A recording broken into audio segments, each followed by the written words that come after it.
ఒకానొక సమయంలో శ్రీకృష్ణ పరమాత్మ కుమారులు ప్రద్యుమ్న, సాంబుడు ఇంకా మొదలైన వాళ్ళు ఉద్యానవనంలో విహరించి అలసిపోయి నీరు తాగుదామని అక్కడ ఉన్న నూతి దగ్గరికి వెళ్ళారు.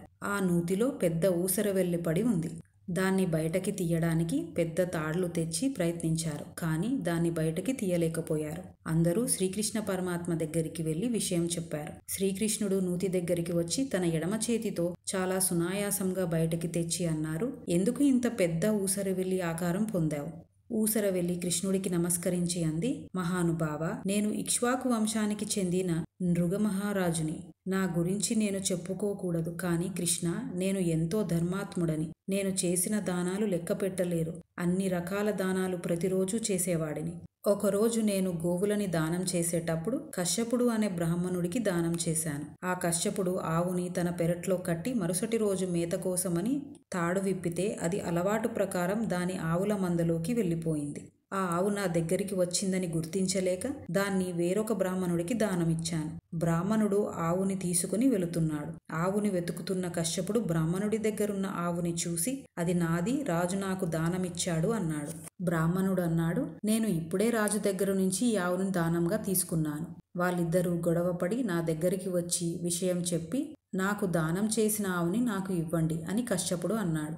నేను రెండవ బ్రాహ్మణుడితో అన్నాను, నా వల్ల పొరపాటు జరిగింది. నీకు ఇచ్చిన ఆవు ఇదివరకు కశ్యపుడికి ఇచ్చింది. నువ్వు ఆ ఆవుని తనకి ఇచ్చేసే. నేను నీకు ఇంకొక ఆవుని ఇస్తాను. ఆ బ్రాహ్మణుడు నేను ఇవ్వను అన్నాడు. నేను 1,00,000 ఆవులని ఇస్తాను అన్నాను. ఆ బ్రాహ్మణుడు అన్నాడు, నువ్వు 1,00,000 కాదు, ఎన్ని ఇచ్చినా ఈ ఆవుని ఇవ్వను అని ఆవుని తీసుకుని వెళ్ళిపోయాడు. కశ్యపుడితో అన్నాను, నీకు ఎన్ని ఆవులు కావాలో చెప్పు, లేదా నా రాజ్యంలో భాగం కావాలా? ఏం కావాలో చెప్పు, అవన్నీ ఇస్తా. కశ్యపుడు అన్నాడు, నాకు దానం చేసిన ఆవుని వేరొకరికి దానంగా ఇచ్చావు. గొప్ప దానం చేశావు. ఇంక నువ్వు నాకు ఇవ్వవలసింది ఏమీ లేదు అని వెళ్ళిపోయాడు.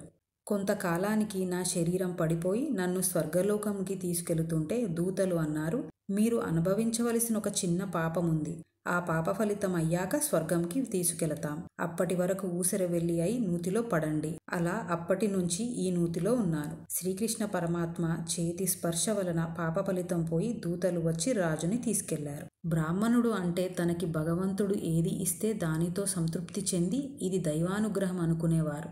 అందుకనే రాజు రాజ్యం ఇస్తా అన్న 1,00,000 ఆవులు ఇస్తా అన్న తీసుకోలేదు. రాజు క్షమించమని కాళ్ళు పట్టుకుని ఉంటే సరిపోయేది, కానీ ఆశ చూపించాడు. కానీ ఆ బ్రాహ్మణులు ఆశపడకుండా తృప్తితో ఉన్నారు. అందుకని రాజు పాపకర్మ అనుభవించవలసి వచ్చింది. ఓం నమో భగవతే వాసుదేవాయ నమః.